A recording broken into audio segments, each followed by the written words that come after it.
ये सर 2021 का एक क्वेश्चन आया था। आपका रिटायरमेंट का क्वेश्चन था। ये 20 नंबर का था क्वेश्चन। तो इसको देख लीजिए क्या बोला है क्वेश्चन में। बोला Anil Vimal and Chain are partner sharing profit and loss equally था, इनका ओल्ड से इक्वली था। Their balance sheet as on 31 March 2020, 31 December 2020। Capital दिया हुआ 80,000 रुपये और विमल दिया हुआ 1,00,000 रुपये, चैन दिया 1,20,000 रुपये। तो मैंने ABC मेंशन किया हूँ, बाय बैलेंस BD ये सब मैं डाल दिया हूँ। जनरल रिजर्व को कुछ नहीं बोले तो क्वेश्चन में जनरल रिजर्व को बाय ओल्ड रेशो में बांट देंगे इक्वली 1:1:1 के रेशो में। फिर इन्होंने बोला है आपके पास एसेट्स है land and building, plant and machinery, furniture, stock, debtors, bank आपका पड़ा हुआ है और लाइबिलिटी में सिंडिकेटर और बिल्स पड़ा हुआ था। अनिल रिटायर कर रहा है 31 दिसंबर 2020 में एज पर फॉलोइंग कंडीशंस। बोला विमल आपका जो अनिल रिटायरमेंट हो रहा मतलब क्वेश्चन रिटायरमेंट का आया था। और न्यू रेशियो क्वेश्चन में गिवन कर दिया 3:2 का रेशियो। अगर न्यू रेशियो नहीं दिया तो न्यू रेशियो निकालना पड़ता।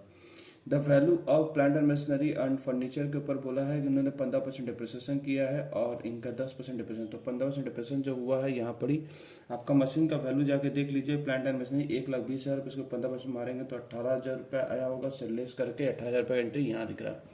और ये नए बैलेंस शीट में आपका इस तरह से एसेट से लेस भी हुआ होगा। ठीक है। फिर आपका इस पर दिया हुआ है वैल्यू बिल्डिंग को इंक्रीज कर देना बोला 1,80,000 रुपये से। तो आपका बिल्डिंग 1,40,000 रुपये था, उसमें आपने जोड़ दिया 40,000 रुपये और यहाँ पर लैंड बिल्डिंग 80 रुपये दिख रहा है। ठीक है। प्लांट एंड मशीनरी को उन्होंने बोला है आपका डिप्रिसिएट करने के लिए यहाँ पर बढ़ा दिया गया है। आप देख सकते हैं बढ़ा दिया गया है बैलेंस शीट में। फिर प्लांट एंड मशीनरी को बोला है वहाँ उन्होंने बोला है आपका स्टॉक को भी इंक्रीज़ करने बोला 14,000। तो स्टॉक का पुराना वैल्यू जो था वो आपका 42,000 रुपये था, उसमें से 14,000 रुपये बढ़ा के आपका 56,000 हो गया। और यहाँ रिवोल्यूशन में उन्होंने बाई करके स्टॉक बढ़ गया। उसके बाद आपका क्वेश्चन में बोला हुआ है प्रोविजन फॉर डाउटफुल डेटर पे आपको काम करने बोला था। डेटर से आप यहाँ पर 80,000 रुपये में से लेस PBD करेंगे। PBD 4,000 रुपये करेंगे, यहाँ पर 76,000 दिखेगा। कहाँ पर दिखेगा? न्यू बैलेंस शीट में देख लीजिए, चेक कर लीजिए। न्यू बैलेंस शीट में आपका 76,000 दिख रहा है और ये PBD का एंट्री जो है आपका 2 करके डेटर में 2 करके चला गया रिवोल्यूशन अकाउंट में।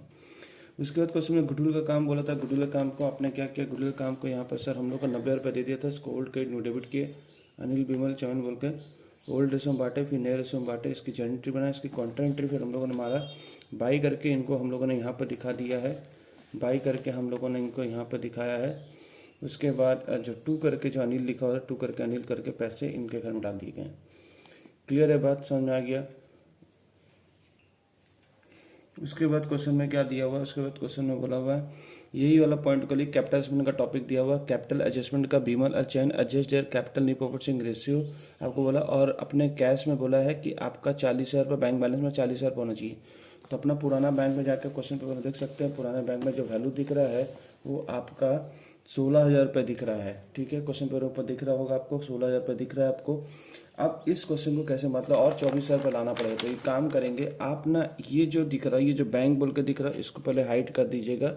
आप इसको पहले टोटल लगाइएगा, इसको टोटल लगाइएगा और इसको टोटल लगाइएगा। ये दोनों बैंक जो दिख रहे हैं उसको हटा कर आप ये करिएगा। CD भी नहीं है आपका। ठीक है, आप इसको टोटल जोड़ लीजिएगा। टोटल जोड़ने के बाद इस सब कुछ को टोटल जोड़ने के बाद यानी ये बैंक ये सबको हटाकर आप इस पैसे को जोड़ेंगे और इस पैसे जोड़ेंगे और ये पैसा जोड़कर इसको माइनस करेंगे तो आपका आंसर ये आएगा। एक और ये तो एक इतना होना चाहिए था। CD ये होना चाहिए था, कैपिटल नहीं देता तो यहाँ पर ही हम लोगों ने पैसे जोड़े हैं। यानी C का भी पैसा आप जोड़ेंगे प्लस बैंक का पैसा 24,000 रुपये उसको लेकर और आना है पार्टनर को। तो 24,000 आपने और लेकर आए हो। 24,000 जब लेकर आए हैं तो 24,000 का एंट्री क्या होगा? मतलब 24,000 लेकर और लेकर आना, क्योंकि 16,000 रुपये था, 40,000 मेंटेन करना। टोटल मिला के 4,02,000 रुपये आएगा। Debt is called total capital. इसको क्या करें? न्यू रेशियो में बांट देंगे 2,40,200 रुपये। ये अब आपकी CD बनेगी और इसको फिर आपने यहाँ पर CD बोल के डाला। अब जो डिफरेंस आएगा उसको कैश बैंक बोल के ये पैसा और ये पैसा तब आया है। तो बाई करके ये पैसा आया तो अपने जाकर कैश बैंक में बैलेंस में ये पैसा बढ़ गया है, जुड़ गया है। और ये पैसा फिर रिटायरमेंट पार्टनर को हम लोगों ने लीव करते समय दे दिया पैसा 1,36,000 रुपये। तो यहाँ पर पैसा माइनस हो गया। टोटल बैलेंस चेक करेंगे, आपका आंसर टैली कर जाएगा। चलिए sir, thank you, bye bye, see you.